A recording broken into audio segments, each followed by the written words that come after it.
Indo British advanced pain clinic నొప్పి మాయం surgery దూరం ఫర్ అపాయింట్మెంట్స్ 9155515563.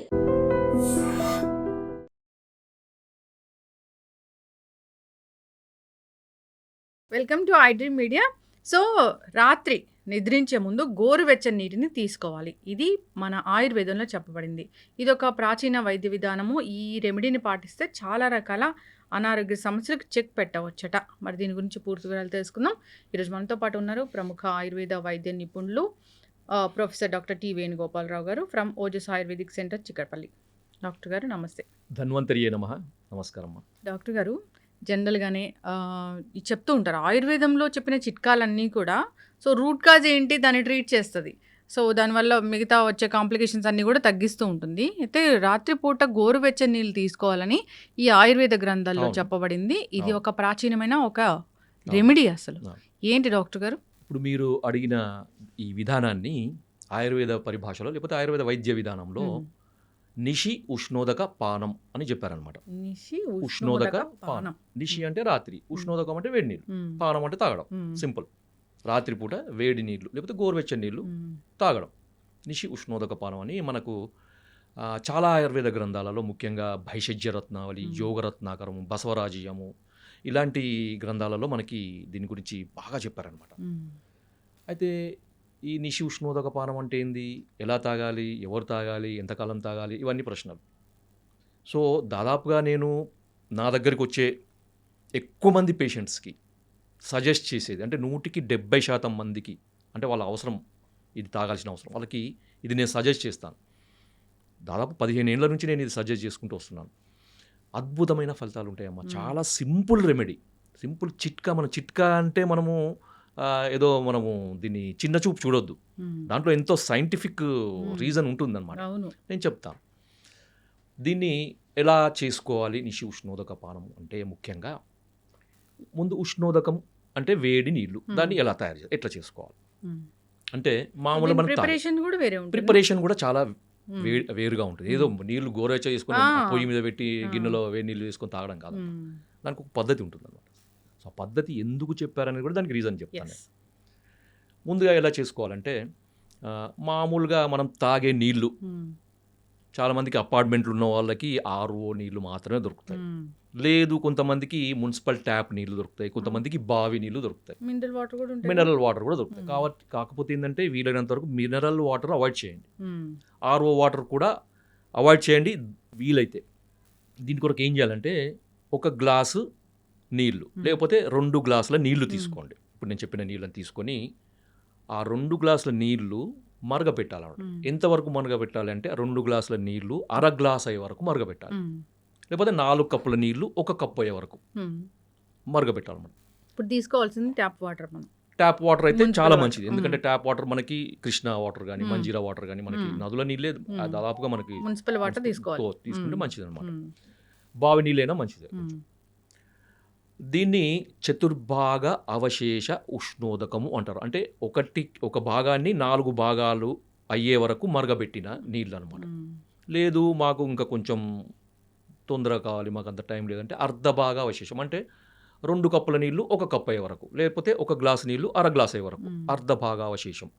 ఇంకా కొంచెం స్ట్రాంగ్గా కావాలంటే 8వ వంతు, అంటే 2 కప్పుల నీళ్ళు 1/2 కప్పు అయ్యే వరకు అలా కూడా తీసుకోవచ్చు. లేదు అంటే అర్ధ భాగం కానీ చతుర్భాగంగా అంటే 1/4 రెడ్యూస్ కానీ లేకపోతే హాఫ్ రెడ్యూస్ నీళ్లు కానీ మనం చేసుకోవచ్చు అనమాట. సో మరగబెట్టి సన్నటి మంట మీద మరగబెట్టేసి కొంచెం టైం పడుతుంది, కొంచెం టైం పట్టినా ఓపికగా చేసుకోండి.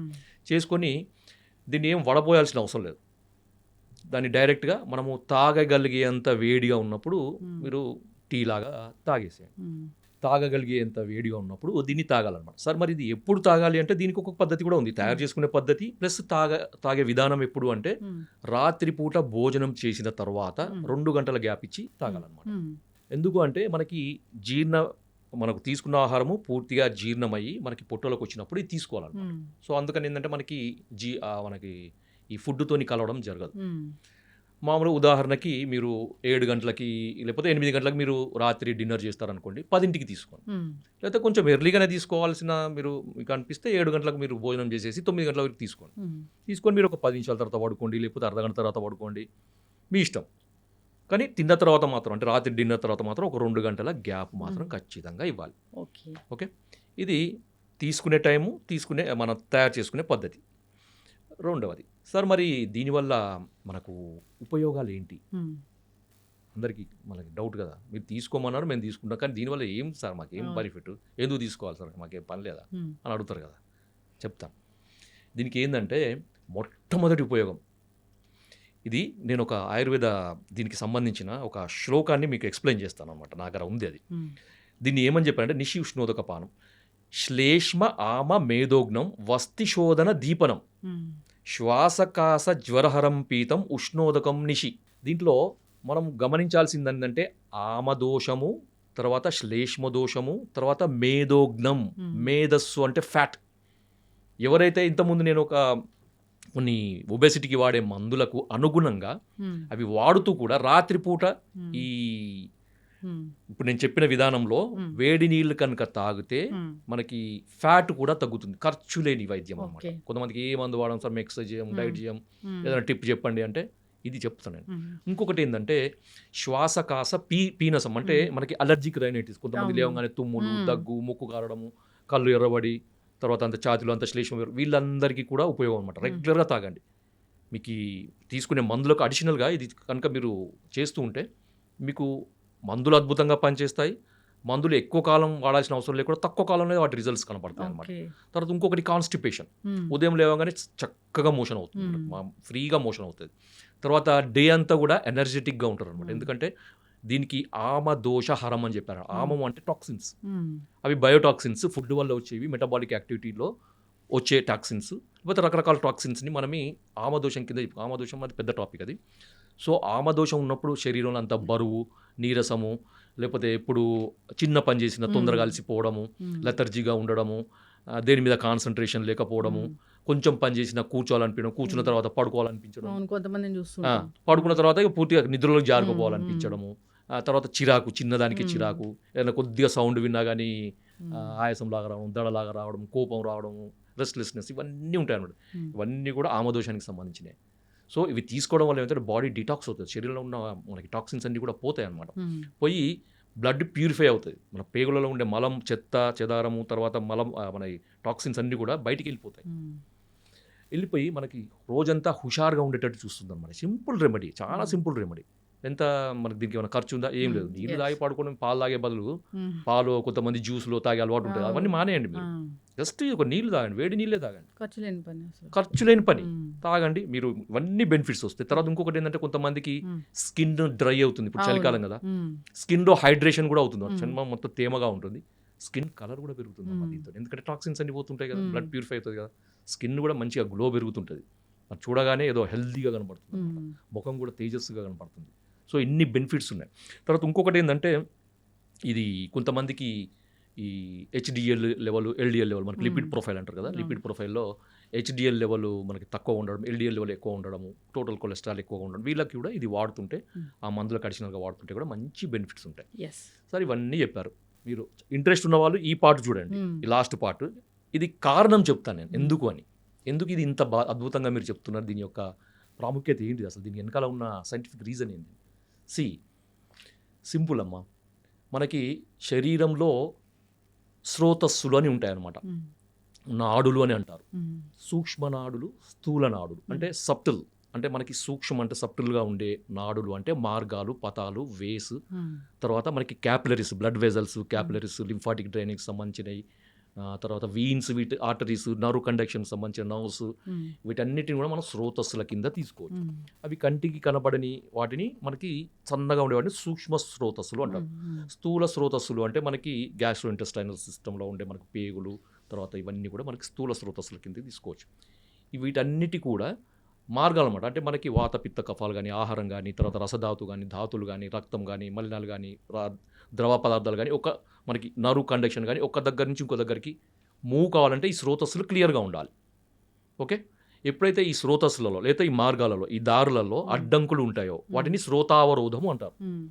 ఈ స్రోతావరోధము తొలగిపోవడానికి అగ్నితత్వం కావాలి. అంటే ఒక ఫైర్ ఎనర్జీ అన్నమాట. ఒక ఫైర్ ఎనర్జీ ఉన్నప్పుడు ఏంటంటే ఆ స్రోతస్సులు అనేవి బ్రేక్ అవుతాయి, ఎందుకంటే వాటిలో ఉండే అడ్డంకులు అనేవి కరిగిపోతాయి అన్నమాట. సో మేధో ధాతు ఫ్యాట్ వల్ల కానీ అది అడ్డంకి ఉండొచ్చు, శ్లేష్మ ధాతు వల్ల కూడా ఉండొచ్చు కదా. సో వీటి వల్ల వచ్చే శ్రోతావరోధం పోవడానికి అగ్ని యొక్క తత్వం అవసరం అనమాట. మనము అగ్ని యొక్క తత్వాన్ని నేరుగా మనం తీసుకోలేము. మనం మంటం లోపలికి తీసుకోగలుగుతాం, ఫైర్ లోపలికి మింగగలుగుతాం లేదు. సో దాని కనుక ఏం చేస్తున్నామంటే ఈ అగ్నితత్వాన్ని జలానికి ఆపాదిస్తున్నాం. సో మనం వేడి చేయడం వల్ల ఏమవుతుందంటే ఈ అగ్నితత్వము ఆ నీటిలోకి పోయి మనం తీసుకున్నప్పుడు అగ్నితత్వం అనేది ఈ స్రోతస్సులని మనకి ఛానల్స్ ని ఓపెన్ చేస్తుంది అన్నమాట. సో అప్పుడు ఈ శ్రోతావరోధం తొలగిపోయి అవి ఛానల్స్కి అంత రక్త ప్రసారం బాగా జరుగుతుంది, నర్వ్ కండక్షన్ బాగా జరుగుతుంది, మనకి ఈ ఆహారం యొక్క జీర్ణ వ్యవస్థకు సంబంధించిన మూమెంట్స్ అవన్నీ కూడా నార్మల్గా ఉండి ఆరోగ్యం చేయకూడదు. ఇది దీంట్లో ఉండే సైంటిఫిక్ రీజన్ అన్నమాట. ఖచ్చితంగా డాక్టర్ గారు చాలా చక్కగా చెప్పారు. ఎన్నో ఏళ్ళ ఎక్స్పీరియన్స్ మీది ఈ ఆయుర్వేదంలో. చాలామంది అంటే మాకు డయాబెటీస్ తగ్గింది, సోరియాసిస్ తగ్గింది, మేము వెయిట్ లాస్ అయ్యాము, సో మాకు గ్యాస్ట్రిక్ ఇష్యూస్ ఉంటే తగ్గాయి, ఇలా చెప్తూ ఉంటారు మీ దగ్గర వచ్చినప్పుడు. చాలామంది విన్నాను నేను. సో అంటే ఆయుర్వేదానికి ఇంకా ప్రాచుర్యం కావాలి, ఆయుర్వేదం ఇంకా జనాల్లోకి వెళ్ళాలి. మీరు మాకు రెగ్యులర్గా ఇంటర్వ్యూస్ ఇస్తూ ఉండండి. ఈ మాధ్యమాల ద్వారా చాలా చక్కటి ఇన్ఫర్మేషన్ అనేది వెళ్తూ ఉంటుంది. ఖచ్చితంగా డాక్టర్ గారు అందరూ కూడా పాటించాలని కోరుకుందాం. ఏదో గోల్డెన్ మిల్క్ అది ఇదని చెప్తూ ఉంటారు, అది కాదు. అసలు ఆయుర్వేదం గ్రంథాల్లో ప్రాచీనంగా ఇది ఎప్పటి నుంచో చెప్పబడిన ఒక ఆరోగ్య రహస్యం. పాటించాలని కోరుకుందాం, ఆరోగ్యంగా ఉండాలని కోరుకుందాం. ధన్యవాదాలు డాక్టర్ గారు. జై ఆయుర్వేద.